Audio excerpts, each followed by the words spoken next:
అనే వాక్యం ఎట్టిదో తెలియక భారత నారీమణులు కాక శిరోమణులు కూడా రచ్చగెక్కి తిరిగినట్టు చూడు గురువరా. ధర్మం అనే విధానం ఎట్టిదో తెలియక ధన మధాంతులంతా మత్తుకును బానిసలై కొత్త దారిన మన దేశంలో మప్పు తెచ్చిపెట్టింది చూడు గురువరా. న్యాయం అనేది మన దేశంలోనే లేక దేశాలకు జనులంతా వలసపోయింది చూడు గురువరా.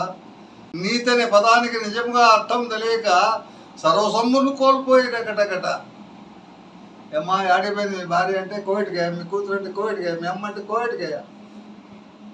అమ్మ భారత నారిమణి, భారత శిరోమణి అందరికి జావు గర్మించాలో పూరానికాలు కాబడే డబ్బు పెట్టి కొన్నామమ్మా. నిజాయితీ అనే పదానికి అర్థం ఏమిటాయా అంటే అలనాడు ఒక్క ద్రౌపది వస్త్రాభరణములకు కురు సైన్యం ఎల్లరూ ఇల్లోనే కూలిపోయినారు. నాటి నుండి నేటి వరకు భారతీయుల బతుకు బానిసత్వం అడక్క దినాల కాంచి ఆఫీసుల వరకు, సంసార దేశాల కాంచి సన్నాసుల వరకు 142 మంది డబ్బిచ్చి అమ్ముడు పోతారు సార్.